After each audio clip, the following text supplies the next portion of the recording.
Kemudian terkait dengan modus operandi dari tindak pidana korupsi ini adalah membuat data fiktif dalam hal proses pengajuan dana insentif bagi tenaga kesehatan atau nakes yang menangani COVID-19 yang dilakukan dalam penyelenggaraan tindak pidana korupsi.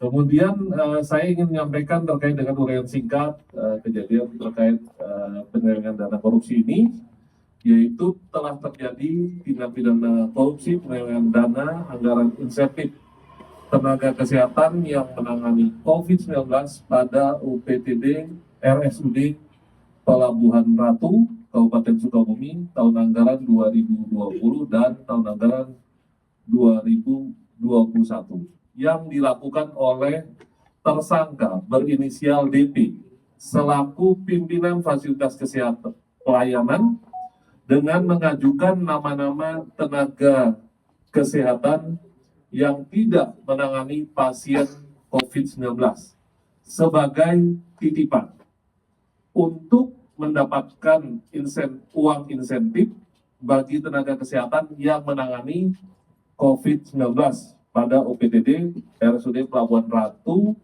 Kabupaten Sukabumi, yang bersumber dari APBN tahun anggaran 2020 dan APBD tahun anggaran 2021.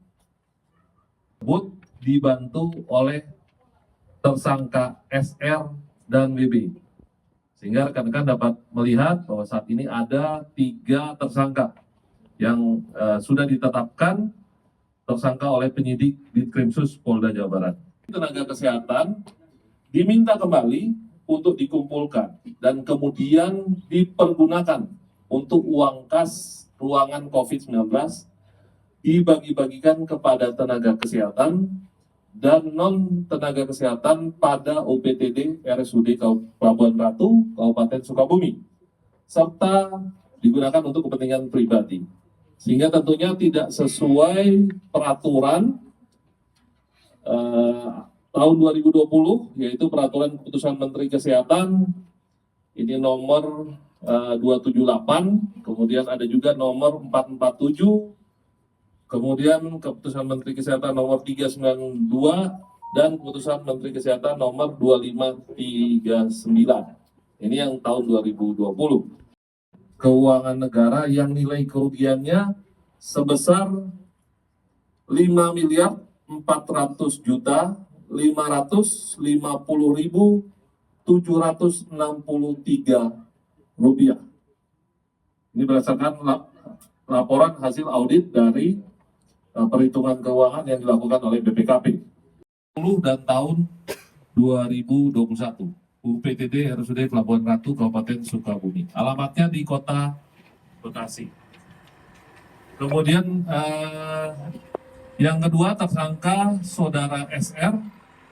Ini pekerjaannya pada saat itu Kabid Pelayanan Rumah Sakit Umum RSUD UPTD Pelabuhan Ratu, Kabupaten Sukabumi.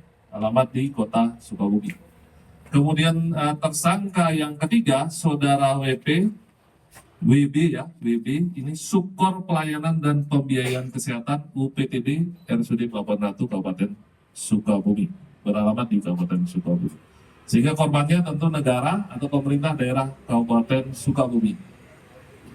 Barang bukti akan dilakukan tahap 2 ke pihak Kejati, Jawa Barat. Jadi setelah press conference ini akan langsung diserahkan oleh penyidik ke pihak Kejati. Artinya sudah akan dilakukan tahap kedua untuk bicara tersangka dan barang bukti.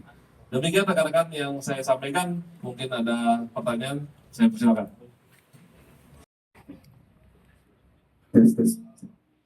Baik, untuk tenaga kerja kesehatan yang bukan bagian daripada tenaga nakes COVID yang dimasukkan sehingga mendapatkan insentif kurang lebih 1.300-an. Nah, ini yang menjadikan modus operandi dari para pelaku menghimpun anggaran sehingga yang 1.300-an ini adalah anggaran yang memang bukan peruntukan untuk hak daripada tenaga nakes COVID pada saat itu.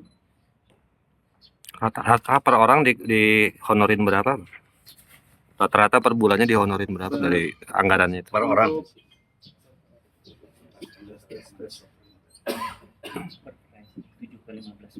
Baik, jadi bervariasi ya sesuai dengan jenjang atau keahliannya antara 7 sampai 15 Juta.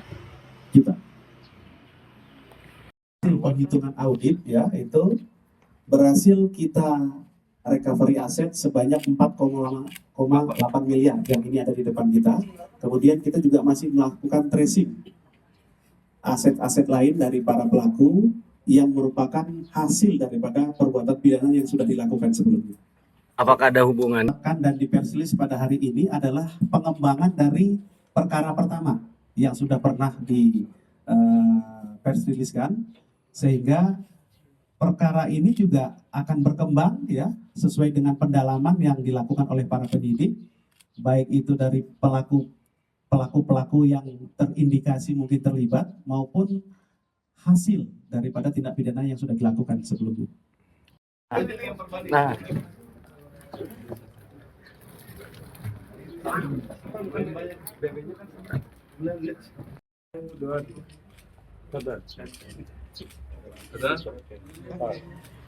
Tanda senyumnya Dan. Mobil yang bawa tersangka mana? Silakan digiring ya.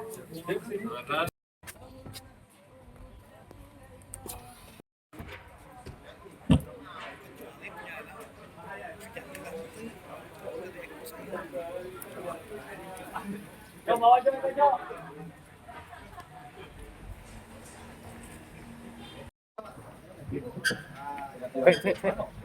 Silakan digiring.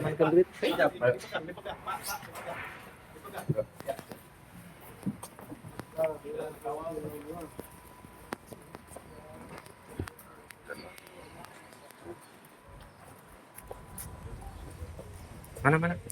Itu mobilnya. Brio.